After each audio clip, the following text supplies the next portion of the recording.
Yeah, fine. Debbie, how do I look? Well, you don't look like you murdered anyone. Well, that's good. Not the effect I was aiming for. And you sure I don't look too tarty or hard? No. Do you look pregnant enough? Yes, Mum. Well, then maybe I'll get the sympathy vote, eh? Hey, you look perfect. I need another wee. My nerves.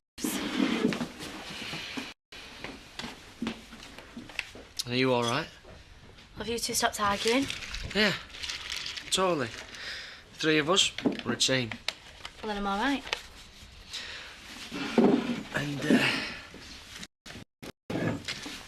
you know where to go, don't you, if that happens to me and your mum? What are you talking about?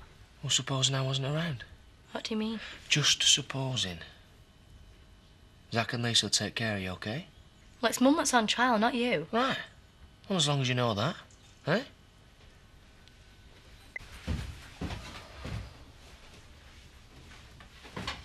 So you all right? Debbie, you just asked me that. Well, are you? Yeah, I'm fine, of course. Let's get going, yeah? I'm terrified. Hey, you can rely on me, all right? Thank you.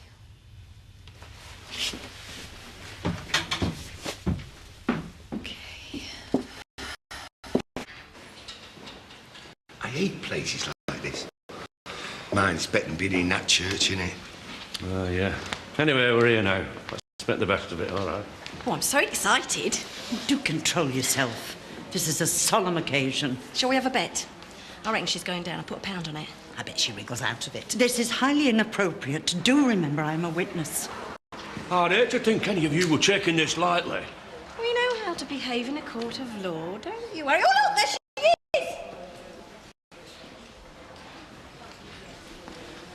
Knock 'em dead, love. Oh, pardon the expression. Zach, you look after, won't you? Of course I will. Let me tell you something. I couldn't be more proud of you if you were my own daughter. Hold your head high. We're all behind you. Thanks, Zach. Bye, Mum. I'm proud of you too. All right, darling. Hey, you don't want to be late. Yeah, all right. I'll see you later, sweetheart. Right, so it's... Now remember, you can show a bit of nerves. Juries like vulnerability. Try not to let your voice shake. They'll think you're lying. Don't look at the jury. They'll think you're playing up to them. And don't smile at the judge. He'll think you're not taking it seriously. Just look sad and thoughtful, OK? Yeah, but I don't... Charity Tate. Too late. You're on.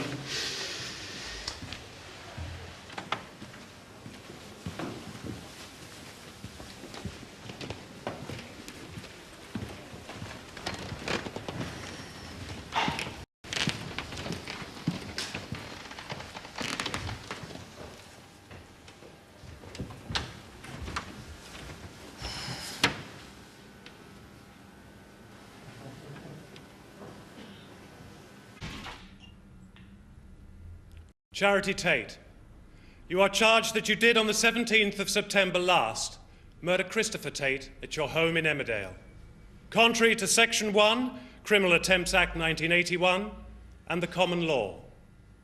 Are you guilty or not guilty? Not guilty. She meets Christopher Tate at home farm. He phones the police to say that he feels he is in danger. Shortly after that, he collapses, poisoned. That poison was bought on the internet, which was accessed using Charity Tate's password. When it was delivered, Charity Tate signed for it. I do not ask you to convict purely on circumstantial evidence. The forensic evidence is equally compelling. He's very good, isn't he? The defendant's Nothing fingerprints special. were found on the glass It's early containing the days poison, yet. and We traces could of the make the bet a poison little were bit more found in the interesting about defendant's Fiver. car.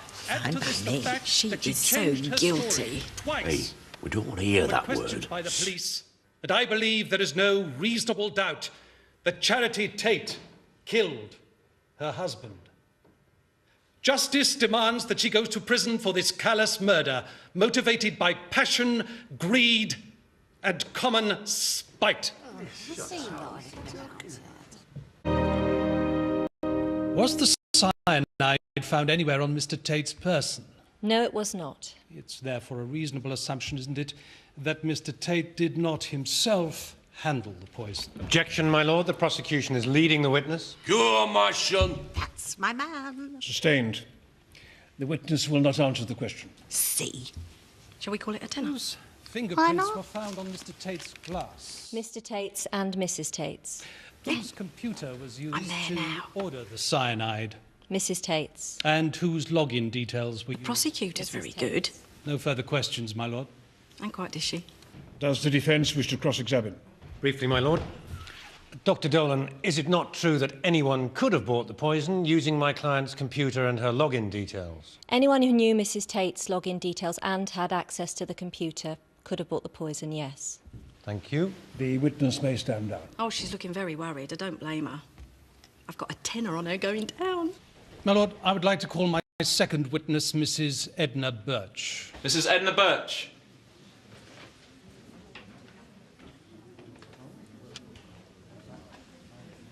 I'd like to take you back, Mrs. Birch, to the afternoon of Thursday, the 4th of September last year. Do you recall that afternoon? I may be drawing my pension, but there is nothing wrong with my memory. I presume you are talking about Cain Dingle's announcement in the Woolpack. The Woolpack being the public house in Emmerdale. Please tell us what happened, Mrs. Birch. I was trying to. He, Chris and Charity were having a public argument in the bar. Cain said, "I've had her." Referring to Mrs. Tate? Yes. What did you understand him to mean?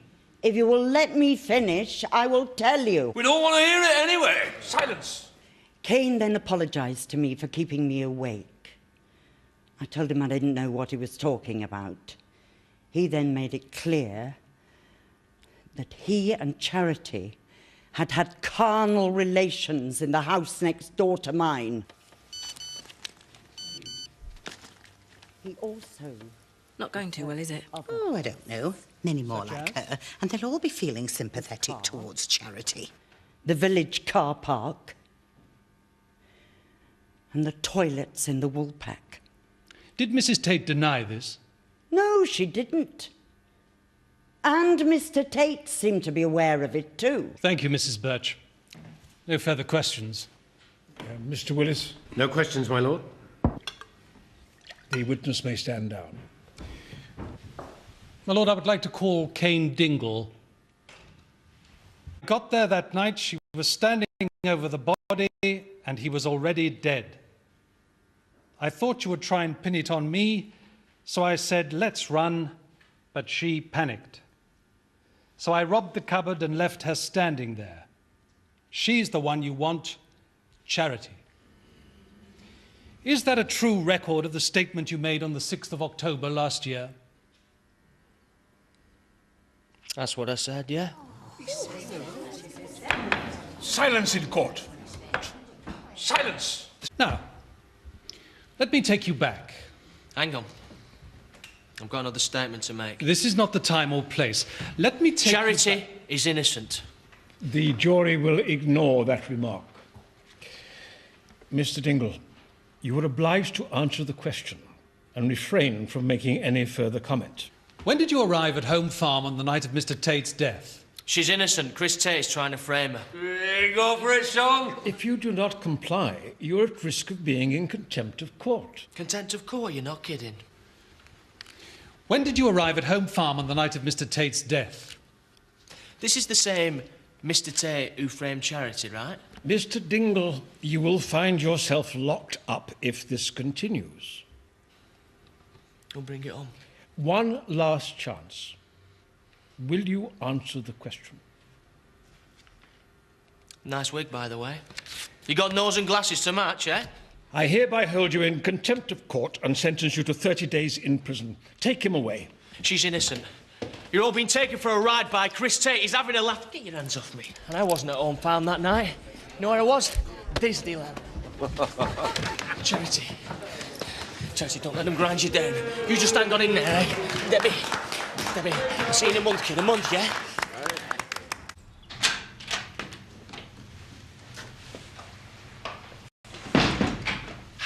It's been a good day. Has it? My dad's in prison for the next month. Ah, but his little exhibition was a setback for the prosecution. We like setbacks for the prosecution. Look, Debbie, don't worry, he'll be out in no time. He was quite something there, wasn't he? Yeah, he was. Meanwhile, what have you been doing today to earn your money? Very little. Yeah, very little. I was watching the jury. They think I'm guilty, I know they do, and you're just sitting there saying nothing. It would be nice if I could interrupt the prosecution's opening speech, but I can't. And there was no point in me arguing with Mrs. Birch's evidence, because the whole village knew you were having an affair. And anyway, she looked like a bit of a handful. Didn't fancy taking her on. Oh, well, it's nice to see you can have a joke about this. Scott and Zoe are coming tomorrow, and that's only going to get worse. Come on, Mum, let's just look on the bright side. Debbie, I am trying, love. I really am. Problem is, there's only one person in this world who can get me off if she chose to. And I can't see her switching sides.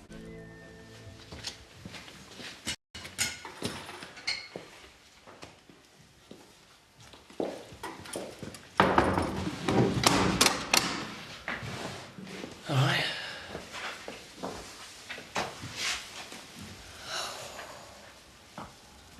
You were great. Yeah, I was, wasn't I? And it wasn't so long ago I sat in Cop Shop and dropped you right in it.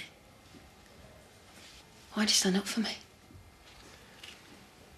Why do you think? Oh, I don't know. Because Dingles stand by each other, I suppose. Well, I don't stand by Dingles. I stand by you. I love you. You daft cow. Yeah, well, you were great. But it makes no difference now, does it? Zoe's in court tomorrow. Your brief will deal with her. No, I don't think so. You know something, I'm doing my best to keep a bit of a brave face on for Debbie, but truth is, I don't know how I'm going to get through this. Ken, I think they're going to put me away.